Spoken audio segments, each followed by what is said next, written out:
prébende minière, la voie suivie par les pillages de ces ressources minières de la République démocratique du Congo, autant de questions et bien d'autres auxquelles nous allons essayer de répondre dans cette émission que nous avons dans laquelle nous avons l'honneur de recevoir des experts économiques et des experts des questions de mine.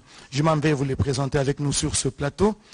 Monsieur Popol Mabolia, il est directeur général du cadastre minier Camille en sigle. Bonsoir Popol. Bonsoir Oscar. Juste à sa droite, Serge Moulumba, lui il est directeur général de Congo Fair Mining et en même temps directeur général de CDMC Mining. Bonsoir Serge. Bonsoir. Et nous avons pu aussi approcher des journalistes, des experts, des questions économiques et même minières. Juste à mon extrême gauche, nous avons associé à ces plateaux spéciaux Willy Kalingai, il est analyste économique, directeur général du groupe de presse Géopolis. Bonsoir. Bonsoir, bonsoir Oscar. Et à sa droite, un homme à ne plus présenter, un économiste de renom en République démocratique du Congo. Il s'agit de Jérôme Sekana, analyste économique et coordonnateur, je ne sais pas si on doit appeler ça ONG, Asbel. de l'ASBL Toile d'Araignée. Bonsoir Jérôme. Bonsoir Oscar. Nous allons commencer par les commencements. La guerre que nous mène le Rwanda via le mouvement terroriste M23, au-delà des velléités expansionnistes, c'est une guerre économique, une guerre d'exploitation de minerais. Monsieur Popol Mabolia, en 2 mots, pouvez-vous nous présenter la cartographie des zones qui recèlent de minerais, même stratégiques, dans la partie est de la RDC? Merci Oscar pour la parole. Dans la partie est de la RDC, lorsqu'on parle de minerais stratégiques, on parle essentiellement des 4 minerais que nous avons épinglés dans le cadre de ce qu'on appelle les 3T et l'or. Donc vous avez le wolfram, le coltan, le tungstène et le 4e c'est l'or. Je crois que j'en ai peut-être manqué un, je ne sais pas, mais les 4, non pas le lithium. Là on parle des minerais de l'Est de la RDC. Donc essentiellement ce sont ces minerais qui sont, disons, appétit glouton des pays voisins. Pensez-vous que cette guerre qui nous est imposée, ça fait aujourd'hui 30 ans de guerre, 3 décennies, il y a des enfants qui naissent sous le crépitement des balles, il y a des femmes qui sont violées, et il y a une instabilité criante dans cette partie de la République, 30 ans de génocide rwandais, et les conséquences ou l'incidence, c'est en RDC avec les pillages des ressources naturelles. Vous pensez que c'est justement l'exploitation illicite des minerais qui motive la guerre dans cette partie? C'est un moteur. C'est-à-dire c'est ça qui entretient ce désordre-là, parce qu'avec ça, les minerais sortent à moindre coût et ça finance, si vous voulez, les pays malveillants qui achètent des armes pour continuer à perpétrer, et une autre partie de l'argent sert à construire leur pays. Et donc on entretient tous ces circuits, essentiellement d'abord pour troubler l'ordre public chez nous, avec tous ces malheurs que nous voyons, et de l'autre côté, on voit, si vous voulez, comment est-ce que du côté du Rwanda, il y a tout un avantage.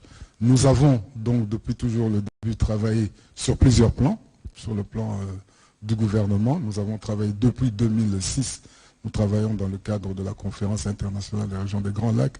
Nous avons travaillé sur le plan international avec toutes les organisations internationales, parce qu'il faut éteindre la source.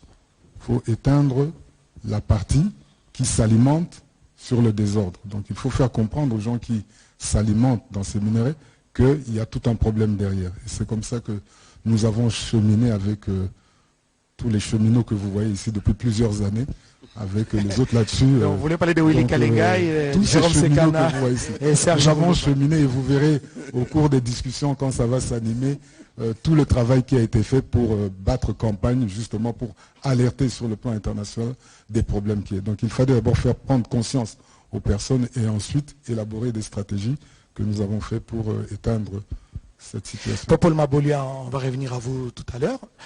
Serge Moulumba, donc l'occupation des agglomérations, de certaines agglomérations dans l'est du pays par le M23, c'est stratégique. En effet, comme Popol vient de le dire, c'était un complot monté depuis des années. C'est une guerre économique savamment montée par les pays étrangers pour s'approprier les ressources de la RDC. Et ici, je ne vais pas rentrer dans le passé. Pour la petite histoire, tout le monde sait très bien que c'est en 2000, avec le boom de l'industrie de l'électronique, que tout le monde a commencé à s'intéresser au niveau du coltan, parce que le coltan a une grande capacité, sa grande propriété est de pouvoir contenir la chaleur.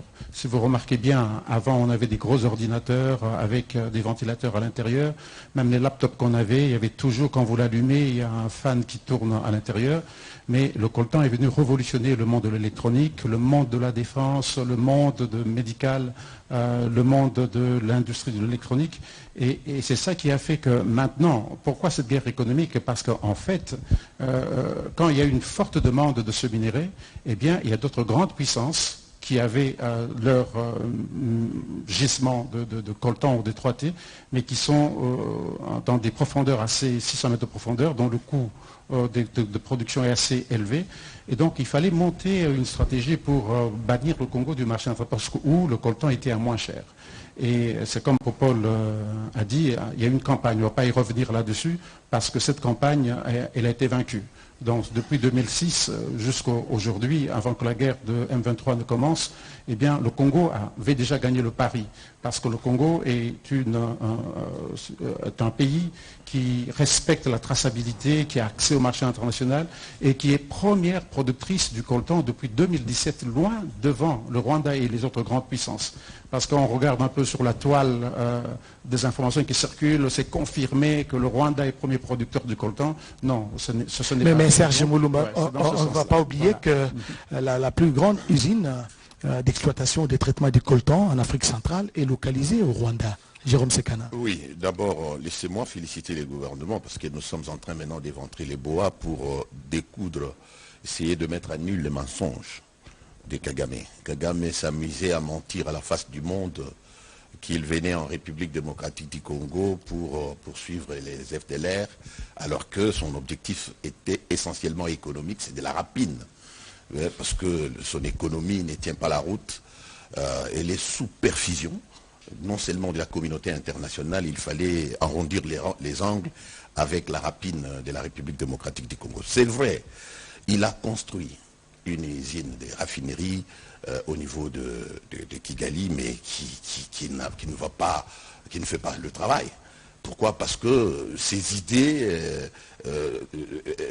machiavélistes, ces idées de pouvoir conquérir l'Est de la République démocratique du Congo et avoir le minerai à vil prix pour alimenter cette usine, les circuits maintenant, il est interrompu.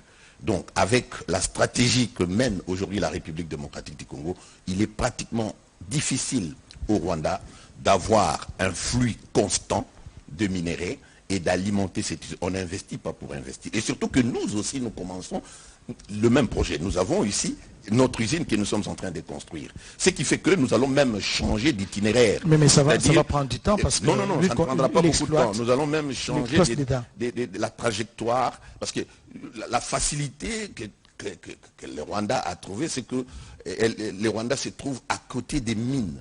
Mais les mines se trouvent à l'intérieur du territoire national. Et nous pouvons changer même la trajectoire. Donc nous avons toutes les cartes en main.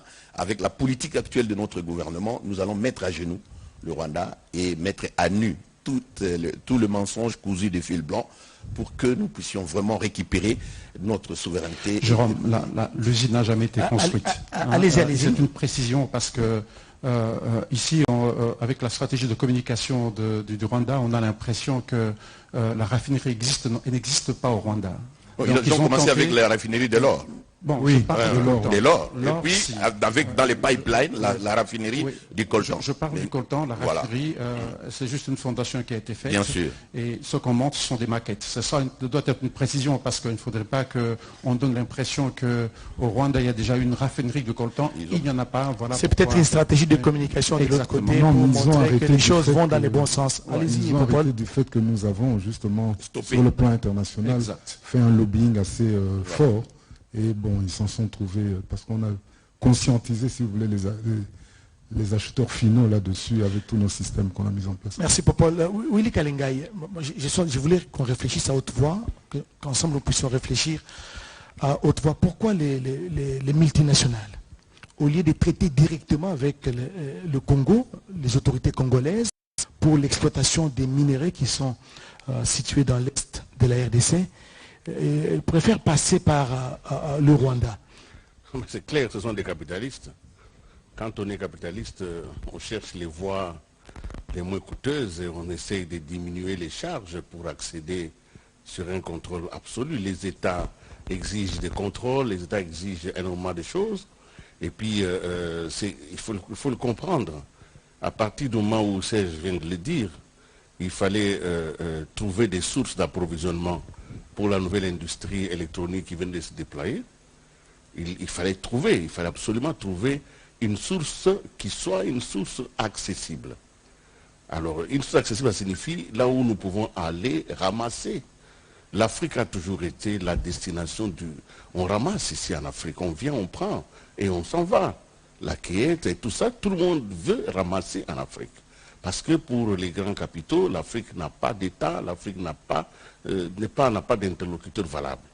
C'est un mauvais préjugé, c'est comme ça que les multinationales ont mis en place un système par lequel passe la corruption, la violence et évacuer des populations parce que la terreur, la guerre est un moyen de faire l'économie d'une autre manière. Alors si on fait la guerre, on va traumatiser ces populations et elles vont laisser ces zones et nous allons y accéder et nous ne paierons aucune taxe. Aujourd'hui, les M23 se servent sans payer aucune taxe. Aujourd'hui, les différents... Je vais juste donner un petit exemple qui est arrivé en 1997.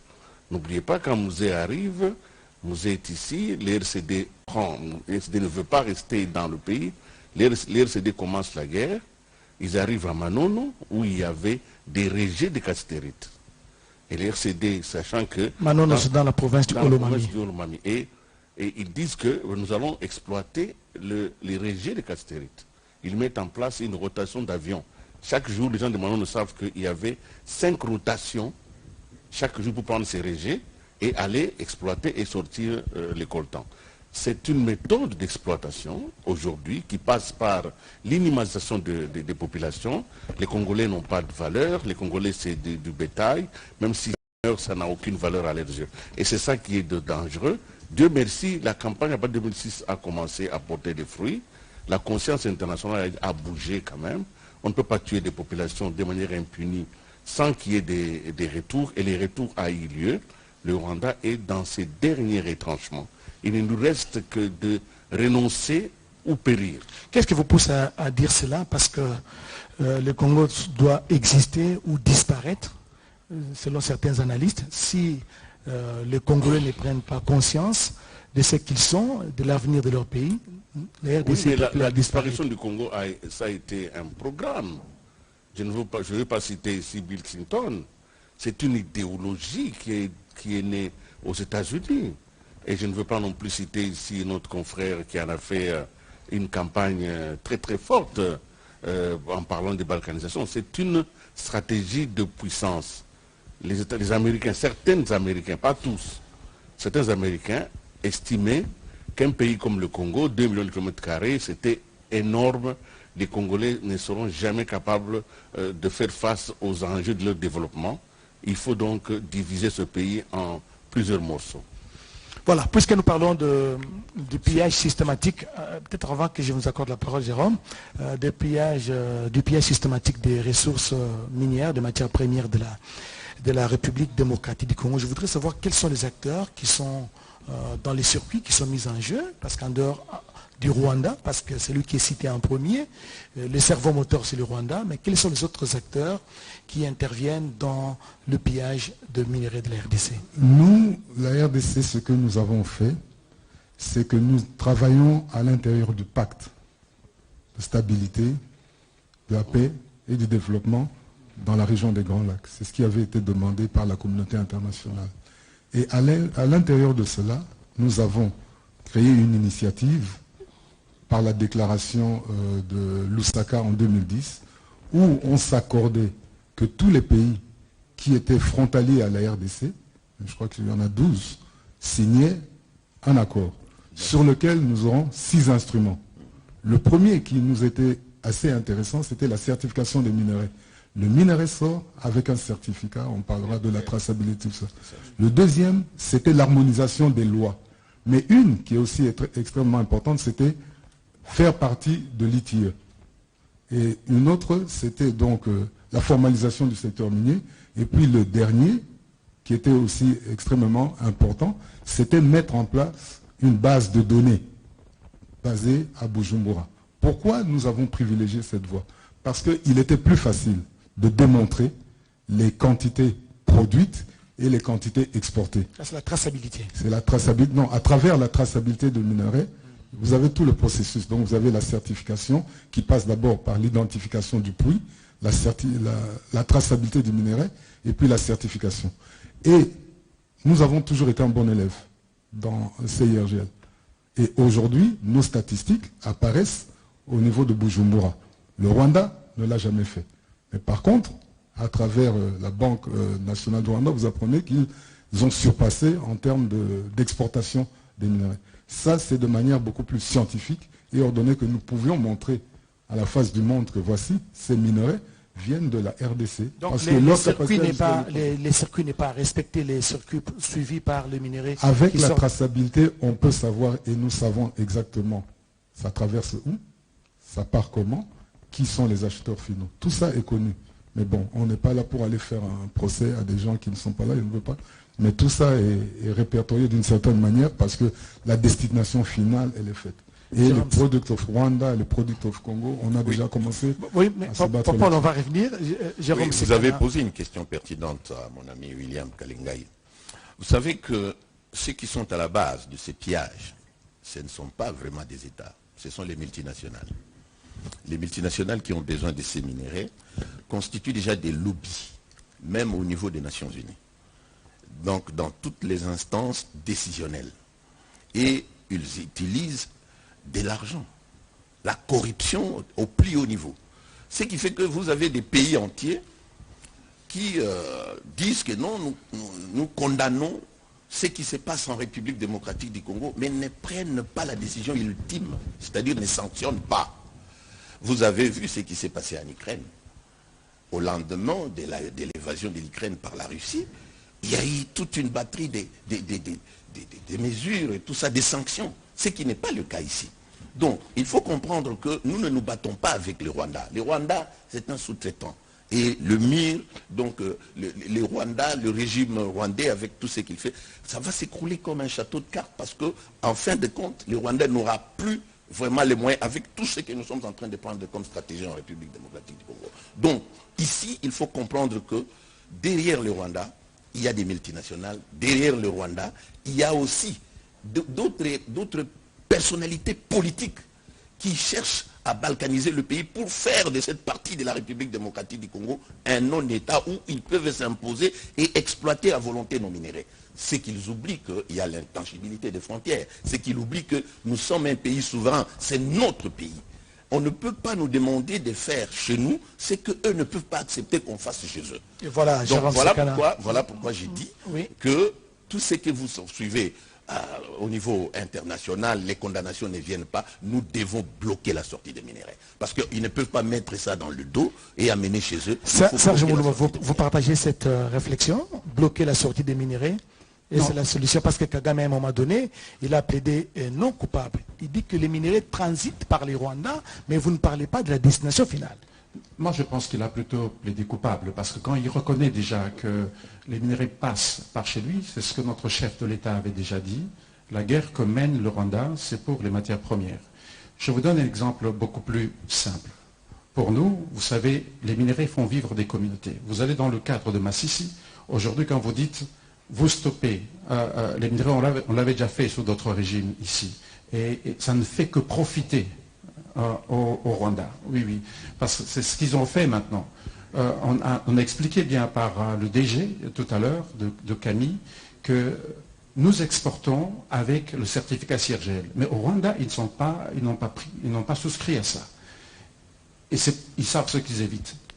Maintenant, si vous dites, comme Jérôme dit qu'aujourd'hui, je comprends ce qu'il veut dire. Hein, il veut dire qu'en fait, il faut couper, hein, que les minerais n'aillent pas au Rwanda, Oui. hein, que les minerais aillent à destination directement. Et vous allez le faire comment? Parce que le pays est occupé Nous le dans cette faisons partie. déjà.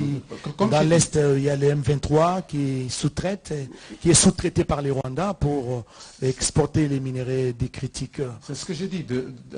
Depuis les 14-15 années passées, hein, le Rwanda a perdu les pédales. Hein. Et comme le DG l'a dit, tout le monde reconnaît, le Rwanda a perdu les pédales. Tous les projets au niveau des raffineries n'ont pas marché. Parce que nous, nous sommes organisés en interne pour contrôler notre marché. Hein. Et des multinationales aussi ont fait confiance au Congo. Ils s'approvisionnent chez nous. Ce qui est déjà bon en ce moment. C'est cet élan qu'ils ont voulu couper. Si vous regardez bien, et nous plaidons pour cela, en 2024, si les statistiques du Rwanda montent, on sait d'où ça vient parce que les minerais viennent du nord de la République démocratique du Congo, et je ne suis pas le seul à le dire, la communauté internationale le dit, les ONG, l'UN, la société civile congolaise, on le dit. Et si aujourd'hui on se dit, c'est ce qu'ils ont fait, pour paraphraser ce que Jérôme a dit tout à l'heure, pourquoi les M23 ne vont pas jusque dans la mine? La mine de Rubaya n'est pas occupée par les M23. Ah bon? La mine de Rubaya? Nous apprenons que même Massissi... Non, Massissi, les mines de Rubaya ne sont pas occupées par le M23. Le M23 a juste coupé les voies d'évacuation de Rubaya. Eh bien, ils se sont installés à Mouchaki. Et les M23 laissent le main libre aux exploitants congolais? Non, les exploitants congolais sont libres. Ce sont des gens qui vivent au jour le jour. Hein, pour eux, ils doivent produire. Les négociants doivent acheter. Hein, et pour le moment, la voie d'évacuation est coupée. Et selon ce qu'on a dit tout à l'heure, nous avons souscrit au guide de l'OCDE sur le devoir de diligence en ce qui concerne les minerais dans les zones de conflit. Qu'est-ce qui s'est passé? Quand la voie d'évacuation a été coupée, eh bien, tout de suite, les entités de traitement, les coopératives qui travaillent dans le Massissi, devaient arrêter d'acheter parce qu'aucun acheteur final ne voulait prendre les minerais qui viennent du Nord Kivu. Et pour le moment, par exemple, nous sommes sous un embargo de fait parce que les minerais du Nord Kivu, personne n'en veut à cause de la voie d'évacuation qui est coupée pour que ceux-là qui vont les acheter au Fédiche n'aient pas des rapports d'incidents. Ils vont dire non, ils ont pris des minerais dans cette zone. Ce sont les minerais du sang. Non, ce ne sont pas les minerais du sang. Ça, c'est un concept. C'est ça qui est utilisé au niveau de la communauté internationale. Ce concept, je crois que le DG va l'expliquer. Ce concept a été enlevé, hein, parce qu'on a fait une campagne des années pour dire que non, ce ne sont pas les minerais du sang, ce sont les minerais sans conflit. On a même évité de dire... L'Australie était derrière ça. Nous vendons, nous les Congolais, nous vendons les minerais sans conflit qui sont tracés, qui sont connus, mais de l'autre côté, c'est pas connu. Avant que peut-être que les DG ne parlent, Willy Kalengai, l'Union européenne pourrait venir sur cet accord qu'il a signé sur les minerais, la chaîne de valeur avec le Rwanda. Et puis pas plus tard qu'il y a quelques jours, la France venait de conclure un accord de coopération économique. Vous savez, avec le Rwanda pourra conclure 1000 accords, mais le Rwanda ne pourra jamais avoir les minerais que nous avons. C'est cela. Donc on peut aller comme commissionnaire, signer des contrats avec tous les gens qui sont demandeurs, mais si vous n'avez pas quelque chose derrière vous, vous n'avez rien à vendre. Mais sur le plan diplomatique, la ça force, des symboles. Non, c'est parce que nous, les Congolais, nous sommes très attentifs aux éternuements du Rwanda. Le Rwanda, c'est un pays qui est à côté de nous. Ils nous font la guerre, mais le Congo est un grand pays. Le Congo doit se lever et faire sa marche. Et depuis, on ne le dit pas assez, mais nos techniciens ont travaillé. Aujourd'hui, sur le minerai du Congo, il y avait un soupçon. Pas seulement le coltan, même le cobalt était menacé d'être traité de cobalt de sang. Nous avons réussi, grâce à nos techniciens, grâce à notre gouvernement, grâce aux efforts qu'on continue, à faire passer les minéraux congolais directement vers les utilisateurs finaux. Ça existe. Mais qu'est-ce qui se passe? C'est que tous ceux qui avaient été prépositionnés pour la rapine, et Jérôme vient de le dire, ça n'est pas simplement au Rwanda, ça commence à l'Union européenne, les fonctionnaires des Nations Unies. Tout le monde avait déjà été recruté pour faire passer deux idées. La première idée, le Congo c'est le chaos. La deuxième idée, le Rwanda c'est la voie royale. Ces deux idées ont été vendues, laissez-moi terminer. Ces deux idées ont été vendues et sont devenues l'idéologie par laquelle la guerre nous était faite. C'est comme ça qu'aujourd'hui, ceci est tombé. Le Rwanda n'est plus capable. Ils ont signé un contrat avec la France pour les 20 millions. C'est parce qu'ils font les gardiennages. C'est 400 millions. Ils font les gardiennages dans certains pays d'Afrique. Hein, donc, ils font les gardiennages au Mali, Au Mozambique. au Mozambique et tout ça. Ils gardent les puits d'une société des française. Oui. Les gaz. Mais sur le plan de l'approvisionnement par rapport aux minerais du Congo, ils sont bloqués.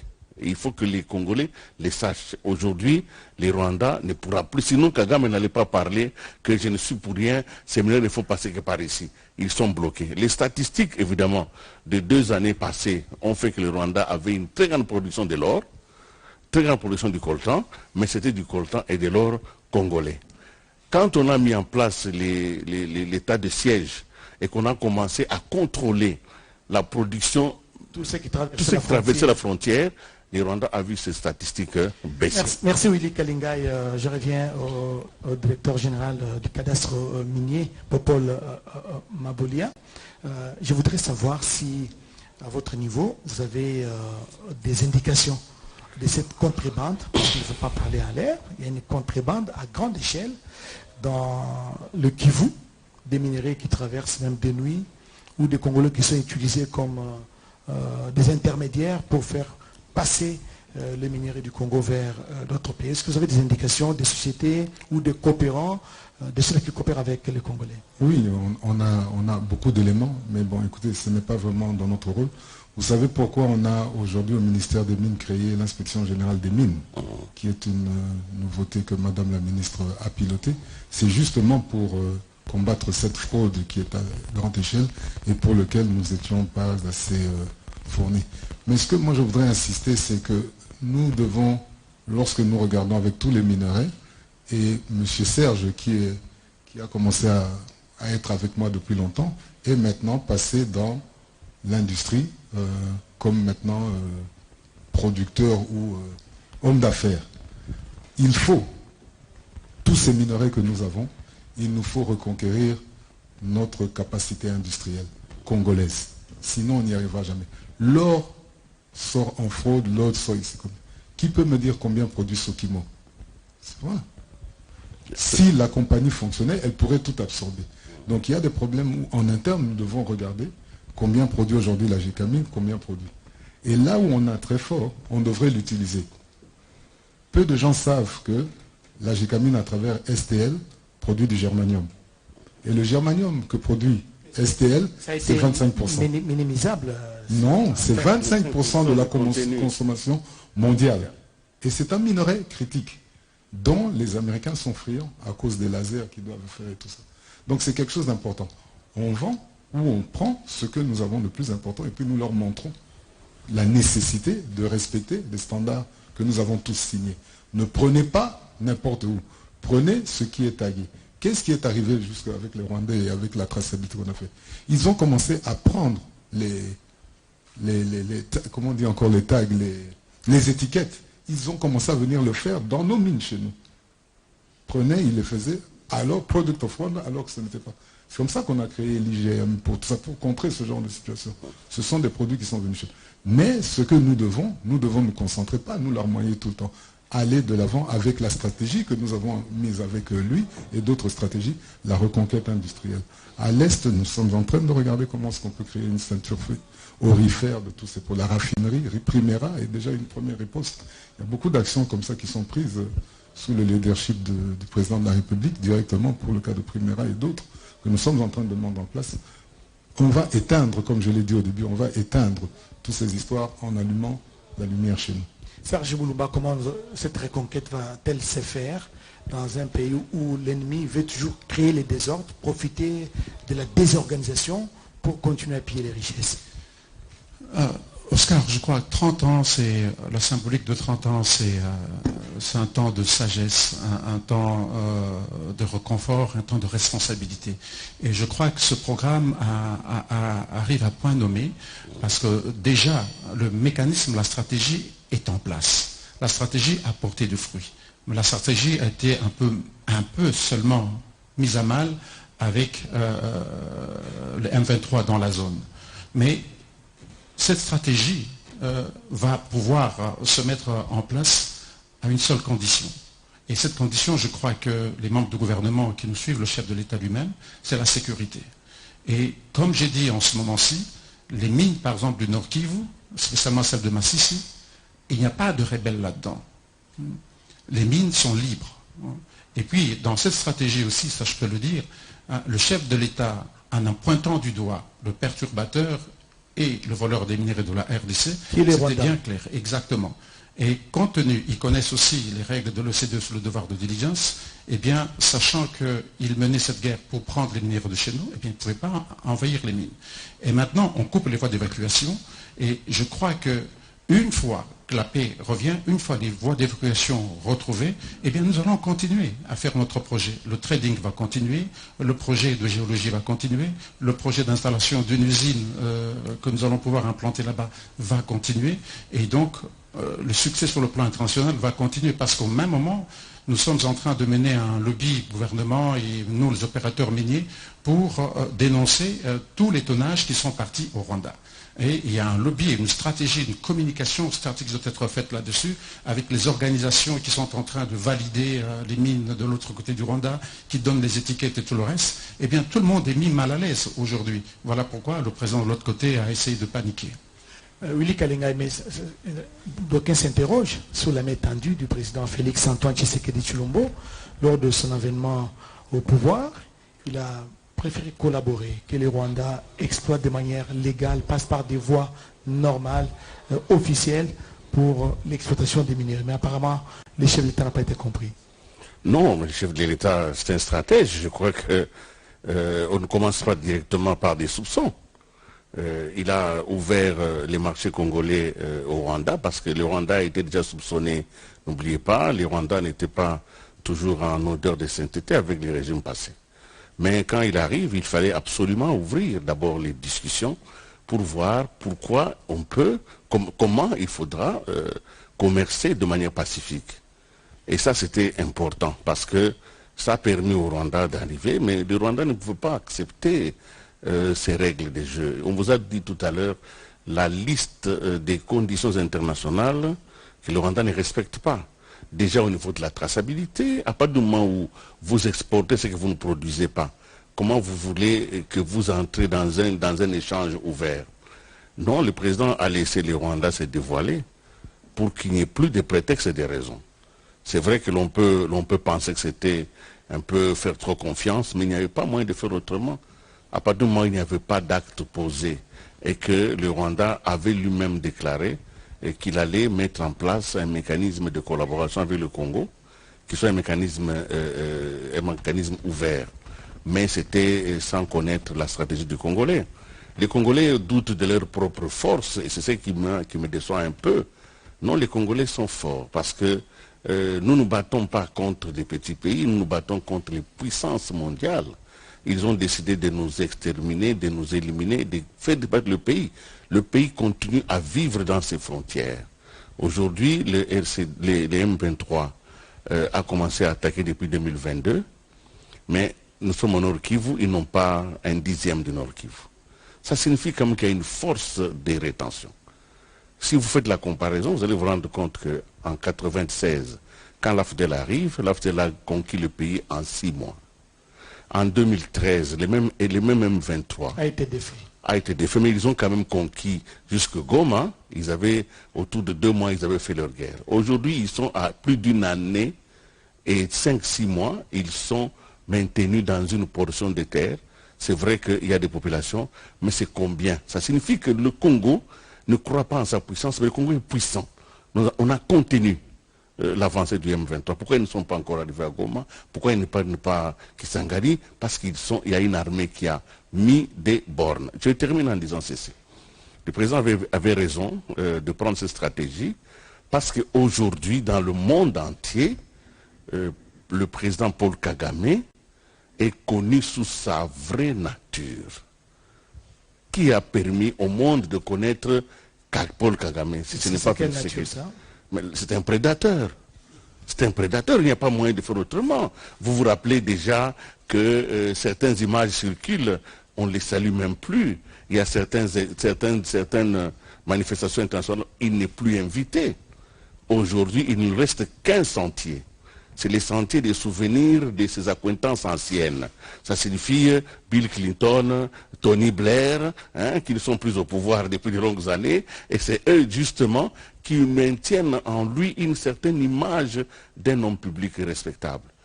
Pourquoi? Parce qu'un homme, notre président, a réussi, grâce à une certaine intelligence stratégique, à pousser le président Kagame à faire tomber les masques. Je vois Jérôme Sekana qui veut ajouter quelque chose. Les masques sont tombés.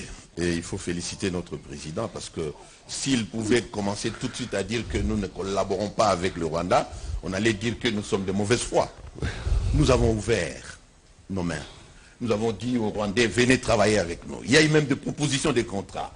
Vous avez une raffinerie de l'or, alors nous vous envoyons de l'or là-bas. Faites-les là-bas. Mais on a compris qu'ils ont toujours des velléités usurpatoires, expansionnistes. Donc ce n'est pas ça qui les intéresse. Nous avons compris également que derrière Kagame, il y a des gens qui rêvent, ils le rêvent, d'un pays qu'ils peuvent fabriquer à l'intérieur de la République démocratique du Congo. Et quand vous regardez la cartographie des conflits armés, elle se superpose sur la cartographie minière.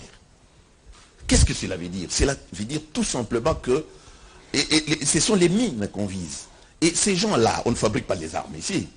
Hein? Les armes proviennent d'où? Vous avez des missiles sol-air qui arrivent à l'Est. Même que Kagame n'a pas l'argent pour acheter ça. Donc nous devons comprendre, mais là ils attendront longtemps. Le Kagame, c'est justement l'arbre qui cache la forêt. C'est très clair. Kagame a déjà des problèmes. Parce que des milliers de morts qui sont enregistrés là. On a même interdit aux gens de pleurer.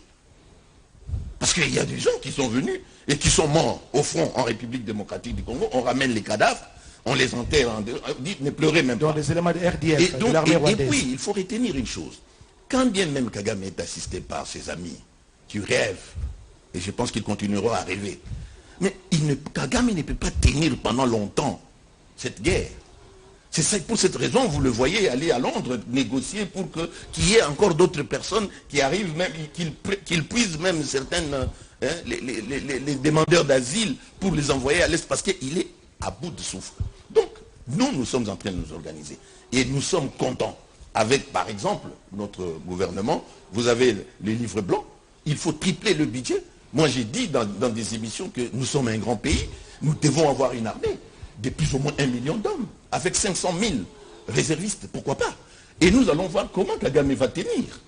Il ne tiendra pas, c'est pour quelque temps. Et là, nous devons tenir bon. Et c'est pour cette raison que vous avez la pression de la communauté internationale. Depuis quand vous avez déjà vu des ambassadeurs débarquer et commencer à dire, ne signez pas des contrats avec les Russes, ne faites pas ceci. Mais au nom de quoi vous allez nous demander, nous, de ne pas signer avec... Non, bien sûr que nous sommes en partenariat avec les Américains, mais quand les Américains ne jouent pas franc jeu, nous sommes libres, nous sommes souverains. Mais vous n'avez pas à venir nous dire ici que nous ne devons pas faire ceci ou cela, d'autant plus qu'en Afrique de l'Ouest, ils ont de sérieux problèmes. Et la France est en train de jouer un mauvais jeu. La France, parce que la France utilise les Rwandais comme une armée de quoi? Une milice qu'il utilise pour aller au Mozambique, par-ci, par-là, oubliant que si la République démocratique du Congo aujourd'hui quitte la francophonie, ça sera la catastrophe. La France va s'écrouler comme un château de cartes. Donc, je vais terminer. Nous sommes dans les secteurs miniers, mais dans ces secteurs miniers-là, tout est lié. Tout est lié. Quand vous voyez ce que la France est en train de... Même dans les pétroles, les patrons de Total a bombé les torses ici pour dire que, écoutez, non, nous n'allons pas participer aux appels d'offres. Et quelque temps après, il fait les yeux doux, il envoie oui, bien sûr, il envoie des jets ici. Donc le problème est là. Je voudrais demander aux compatriotes de tenir bon. Et surtout à notre gouvernement de tenir bon. Et à nos forces armées, nous allons mettre un terme. Ça sera réglé une fois pour toutes. Et Kagame ne va plus se permettre de faire ce qu'il est en train de faire, y compris les générations futures. Je termine en disant ceci. Rapidement, Jérôme. Nous avons des problèmes. Nous avons des problèmes avec le gouvernement, rwandais. génocidaires, parce qu'ils ont commis les génocides en République démocratique du Congo, mais nous n'avons pas de problème avec le peuple. Mais ce qu'il est en train de faire, j'ai suivi les professeurs Ndaïwel ici. Aujourd'hui, ce sont les Hutus qu'on est en train de pourchasser, même s'ils ne sont plus là. Ça fait 30 ans depuis qu'ils étaient entrés ici. D'autres, la plupart, c'est eux-mêmes qui les ont tués d'ailleurs ici. Mais très prochainement, peut-être, ça sera les revers de la ici. médaille. Alors, avec tout ce qu'ils nous font, des tueries comme ça sauvages, est-ce que nous allons les accepter? Parce que c'est la même communauté internationale qui nous avait demandé en 1994 d'ouvrir nos frontières. On n'avait pas voulu. Jérôme, ce que j'ai aimé dans vos propos, c'est que la RDC a des problèmes avec le gouvernement rwandais, pas avec le peuple rwandais. Monsieur Popol Mabolia, vous avez suivi religieusement Jérôme Sekana. Votre réaction? J'ai vu son émotion. Mais écoutez, moi je reste dans mon secteur que je maîtrise mieux que lui qui a des situations qu'il parle. Qu'est-ce que nous avons appris depuis toutes ces années? C'est que là où nous avons eu des difficultés, des guerres, lorsqu'on construit une mine où on arrive à faire une exploitation industrielle, ça s'éteint. Je prends le cas de Alpha Mine, qui s'est installé dans la Bissier. Hier, c'était un désordre absolu. Aujourd'hui, c'est calme. Ce qu'il nous faut maintenant, c'est qu'on puisse mettre une route qui va partir de Walikale jusqu'à Goma pour faire évacuer nos minerais. Même à Kisangani. Nous sommes dans la... Oui, ils font, mais c'est 1000. Attention, mais ils font 1000 km en sortant par là. C'est comme ça qu'on vous dit qu'il y a ce problème justement des infrastructures. On doit développer notre pays assez rapidement. Je prends le cas de Kibali. Là-bas aussi, c'était une région assez infestée. Mais depuis qu'ils se sont installés à Ouattara et à Dourba, tout est calme. Il y a un calme qui est revenu, un calme. Donc là où on a cette force industrielle, ça nous permet de faire une boomerang d'économie de tout ça. Et lorsque notre ami à droite ici va faire son projet dans une situation aussi extrêmement difficile, j'ai gain et je parie que quand c'est un truc qui appartient aux Américains, aux étrangers, c'est pas tout le monde qui y va pour aller commencer à les casser ça. Donc je crois que quand je parle de cette révolution industrielle, c'est qu'avec des Congolais, nous-mêmes, là, on peut le faire. On ne va pas toujours aller se plaindre les Français, on a suffisamment d'argent, on a le fonds minier pour les générations futures, on a la technicité qui est là depuis, ça fait 100 ans que nous faisons le combat, on est capable de le faire. Et on va le faire nous-mêmes. Nous, en tout cas moi dans mon secteur, c'est ce que je sais que nous allons y arriver assez rapidement. Serge Moulumba, vous avez suivi Popol Mabolia. En termes de stratégie, pourquoi à l'interne, il n'y a pas d'initiative d'aller rencontrer les destinataires finaux de nos minéraux? Parce que nous nous plaignons tout le temps, nous plaignons les multinationales, mais on sait que les coltans qui quittent Goma transitent par les Rwandais et vont dans tel pays. Non, Oscar, nous on ne se plaint pas. Nous on ne se plaint pas.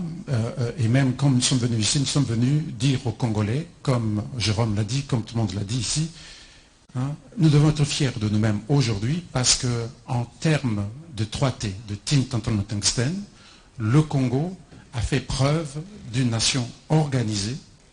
Le complot qui a été monté contre lui, la guerre économique qui nous a été livrée, nous l'avons gagné la main haute. Et je le répète encore parce que nous sommes en fin d'émission. Et nous sommes premiers producteurs du coltan depuis 2017 jusqu'à ce jour. Et cela dérange beaucoup de personnes. Le Congo fait la traçabilité, et respecte le guide de l'OCDE, les 6 outils de la CIRGL, et donc les minéraux de chez nous, ça part avec le drapeau du Congo. Donc c'est un marché magnifique. Et nous avons accès au marché international dans la chaîne de traçabilité avec les acheteurs finaux. Voilà pourquoi ils veulent casser cet élan, mais comme on le dit, avec la dynamique que nous avons tous ensemble, avec la stratégie qui est en train d'être faite, eh bien ça ne va pas réussir. Parce que, et même en termes de criticité, ça il faut le dire, 60 à 80% des réserves mondiales, même pas évaluées aujourd'hui, mais sont au Congo. Et en plus, et comme je l'ai dit, personne ne peut se passer du coltan de la RDC, qui a très bonne teneur, qui a très bonne composition centésimale et qui produit la poudre de tantale de haute qualité que nous utilisons dans les condensateurs. Et tout cela nous environne. Et je crois que ce n'est pas en se plaignant, non. Je crois 30 ans après, 15 ans de lutte dans ce secteur des 3T, eh bien je crois que nous avons gagné le pari et nous le gagnerons toujours. Voilà pourquoi nous sommes là. Mais c'est pas, je ne veux pas dire que les Congolais sont en train de se plaindre. Je voulais peut-être embrasser l'idée géniale du président de la République, par exemple pour la vente de l'or ou du diamant. Il a préféré coopérer directement avec les Émiratis.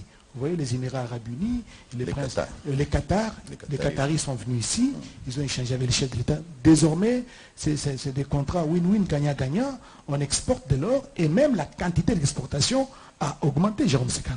Oui, vous savez, c'est ça la bonne politique, c'est ça l'approche qu'il faut. C'est ce que disait d'ailleurs M. Popol. Vous savez, nous devons arriver à nous organiser comme ça, faire en sorte que toute la production soit peut-être absorbée à l'intérieur du territoire national et ne pas permettre aux comptoirs qui sont installés de l'autre côté d'avoir suffisamment de moyens, mettre un prix assez élevé pour attirer ceux qui, les artisanaux qui exploitent. Donc, il faut que nous arrivions à prendre des dispositions. Et nous ne nous plaignons pas. Parce qu'il faut que les gens retiennent ça.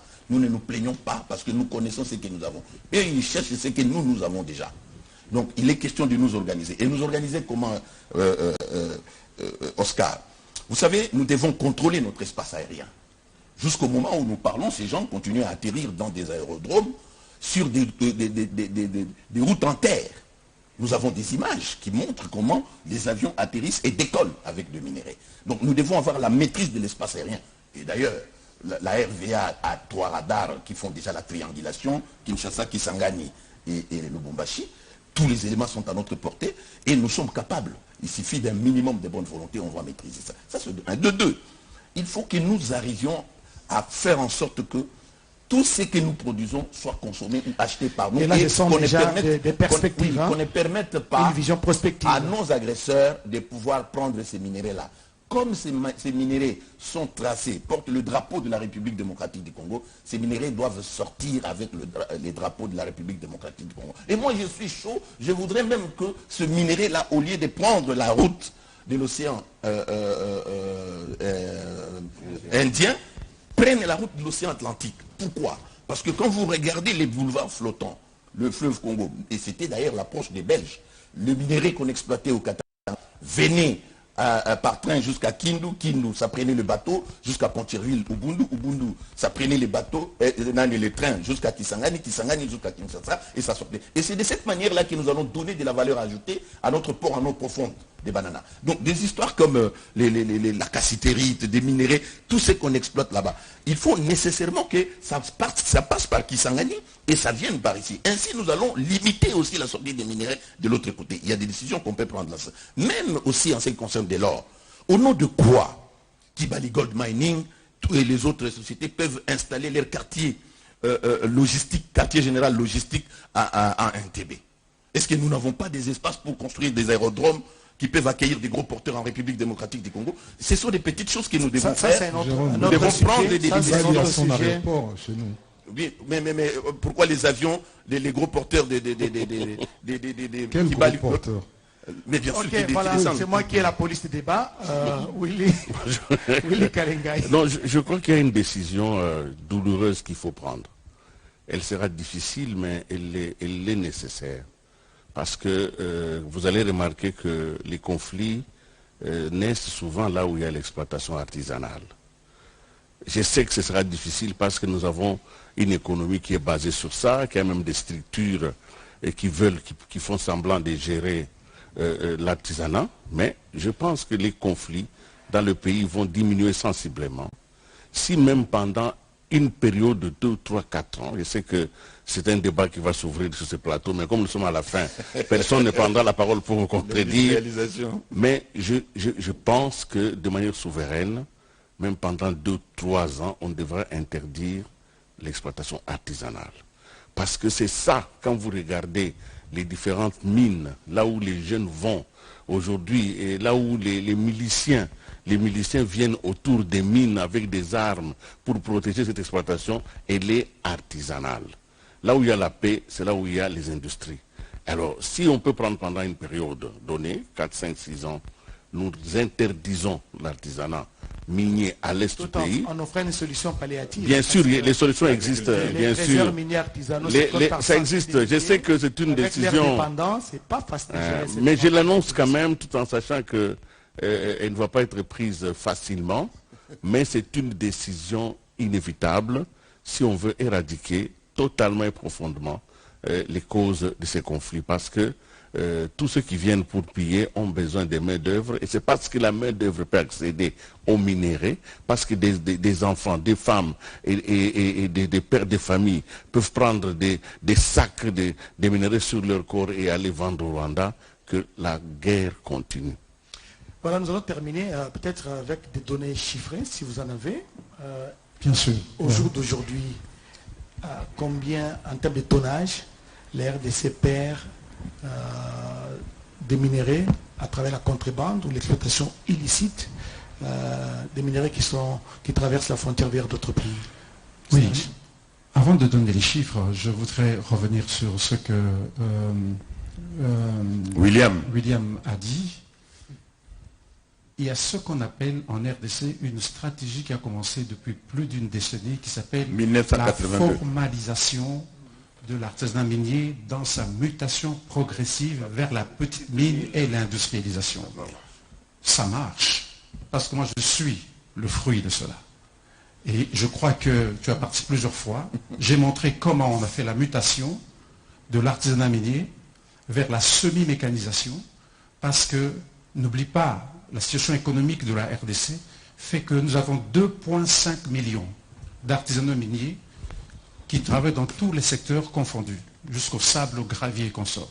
Vous prenez une moyenne de 10 personnes par famille, vous avez 25 millions de personnes qui dépendent de ça. Et le gouvernement de la République, pour ton information, est dans un programme de cette mutation progressive qui marche parce que vous avez vu qu'on a vu ce qu'on a fait dans le Tanganyika, dans le Katanga, des créateurs qui travaillent dans des conditions difficiles. Qu'est-ce qu'on fait? On va faire une semi-mécanisation. On envoie les engins jaunes, on fait la découverture, on apporte l'eau sur le site et ainsi de suite. Et aujourd'hui, si le DG vous en parle, nous avons un projet industriel de transformation du coltan sur place en sel de Tantale. Et le projet s'est freiné un peu à cause de la guerre. Et je crois qu'il faut prendre les choses dans une perspective globale.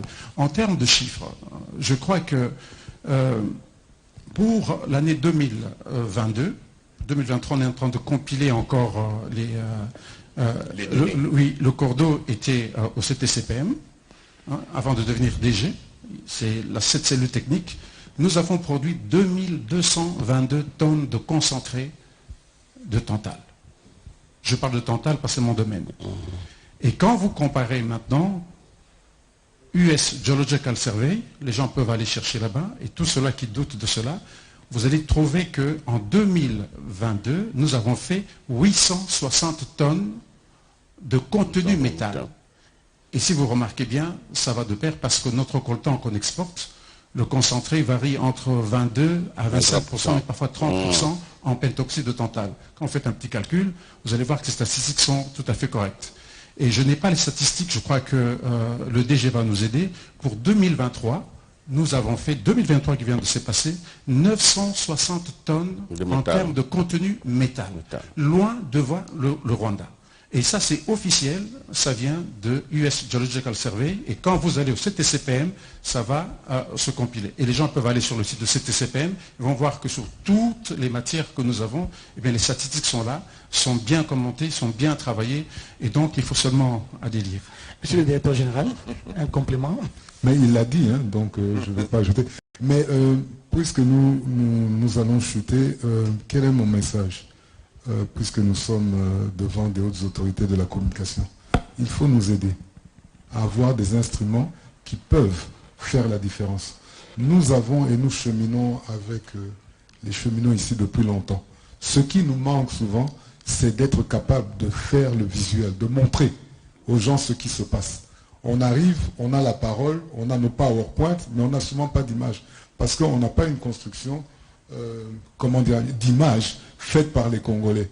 Si on pouvait aller sur le terrain, voir les histoires, quand on dit que nous sommes en train de souffrir, comme Madame a dit, et que l'on montre, nous qui avons cette capacité d'être en face de ces gens, c'est là où nous allons leur dire, nous avons regardé ce qui se passe. C'est extrêmement important qu'on ait des pamphlets, des films, des documentaires faits par les Congolais.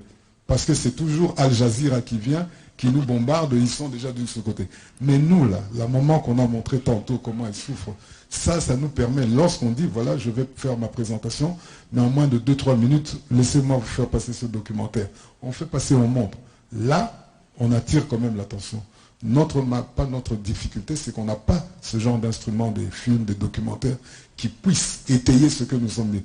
Tout comme de la même manière quand nous disons, voici ce qu'était Bissy hier, voici ce qu'est Bissy aujourd'hui, voici ce qu'était Kabila. On a besoin de ce genre d'instruments parce que nous avons ces portes ouvertes à travers le monde. On va bientôt aller ils vont bientôt aller à l'OCDE. Si on a ce genre de construction, cette stratégie que nous sommes... Les supports visuels. Les supports visuels qui peuvent... C'est frappant, ça capte beaucoup plus. Et ça, on manque beaucoup dans notre secteur. Je pense que nous aurons un accompagnement dans ce sens-là pour qu'à chaque fois, quand on expose, nous parlons d'un sujet, des visuels, des supports visuels qui nous accompagnent.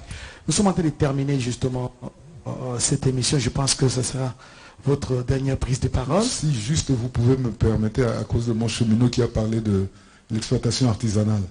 L'exploitation artisanale, elle est pénible. On ne la veut pas. Mais pour le moment, c'est comme des aspirines.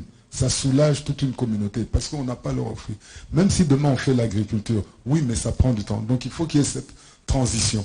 Prenons le cas de Bissy, c'était les artisanaux. On en a pris quelques-uns, on a formé, la communauté a commencé à se calmer et puis ça tourne. On va aller, mais il faut faire une industrialisation accélérée. Qu'on ait plusieurs compagnies minières congolaises, on peut le produire. Et mon champ de choses, c'est commencer par nos 6 entreprises de l'État congolais, qui aujourd'hui, aucune n'est productrice. Tous sont là, mais elles ne produisent pas. Il faut qu'on recommence. Si on commence par ça, on va déjà évacuer. Et ensuite, on peut utiliser, pas seulement Kisangani, mais par la route Katanga-Kassai. Effectivement. Il faut évacuer. On doit déjà commencer à réfléchir que nous sommes maintenant à 3 millions de tonnes de cuivre. On ne va pas toujours continuer à le produire via passer par route. Et donc on doit commencer à penser là et tout ça. Au chemin de fer, au rail, ainsi de suite. Voilà, mesdames, messieurs, je pense que nous sommes en train de terminer ce panel, ces plateaux spéciaux.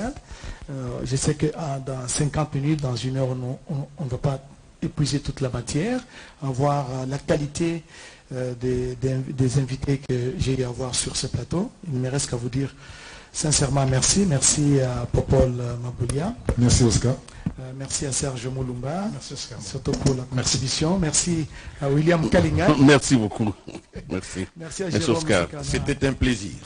Merci à vous tous qui nous avez suivis. Vous avez compris que les pillages systématiques des richesses, c'est l'effet du Rwanda avec des multinationales qui sont derrière. Et aussi, c'est l'effet aussi des pantins, des marionnettes congolais. Il ne me reste qu'à vous dire sincèrement merci de l'attention toute particulière que vous avez daigné nous accorder. Excellente soirée à tous et au revoir.